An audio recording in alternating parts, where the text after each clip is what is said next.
Hey guys, week 5, day 3. This reading passage is called Life Finds a Way by Readworks, and it goes from page 476 to 484. I have it written down in my date book. Deep, deep under the ocean, there's a place unlike anywhere else on Earth. It is a place so deep that it's impossible for sunlight to reach it. Great rock tubes shoot up from the sea floor. These tubes or chimneys belch out what looks like black smoke all day and all night. The smoke is in fact a mixture of minerals from deep within the earth, which shoot out of the chimneys at extremely hot temperatures. For many years after these things, which scientists now call hydrothermal vents, were discovered, scientists were sure that nothing could live anywhere near them. They had lots of reasons to think this. For one, there was absolutely no sunlight. In one way or other, sunlight is the source of almost all life on the surface of Earth. Plants use it to make food in a process called photosynthesis. Some animals eat those plants, and other animals eat the plant eaters. Without sunlight, the whole system falls apart. So how could there be any life somewhere that is so deep in the ocean that no light makes it down? Secondly, the minerals in the smoke, mostly sulfur, were thought for a long time to be poisonous to most living things on Earth. With so much sulfur coming out of the ground at such high temperatures, for many years scientists were pretty confident that nothing could live around these vents. After studying them for a long time, however, scientists made a shocking discovery.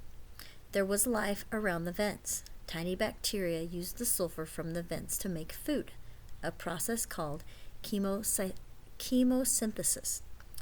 Other animals like worms and shrimp then ate this bacteria. The whole ecosystem exists. Can't talk. A whole ecosystem exists there. Finding this life made scientists reconsider the power of evolution. They had thought for almost 100 years that while life was adaptable to a certain extent, there were some things it simply couldn't do without. Sunlight and oxygen being two. However, as the animals around the hydrothermal vents proved, life was much more adaptable than they had believed. Now, scientists think that life, just like it does around the vents, could exist right now in Europa, one of Jupiter's moons.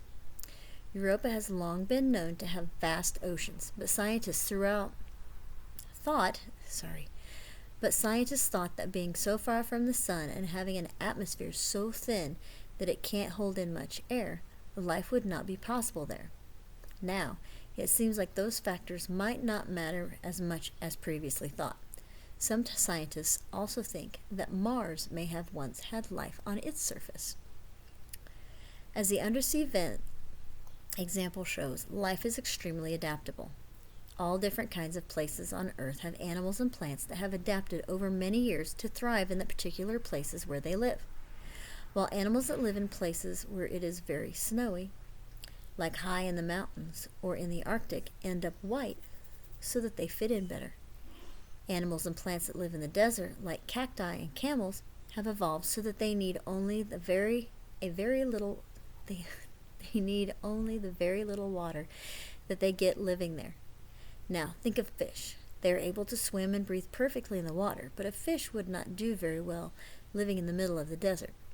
Similarly, if you took a big black bear from the forest and dropped him down in the middle of the ocean, it would not last long at all. This is because a process called natural selection has been at work since not long before the Earth first formed many billions of years ago. Natural selection allows animals to have traits suited to a particular environment to survive and produce offspring. Animals who are unable to adapt to changes in their environments die off.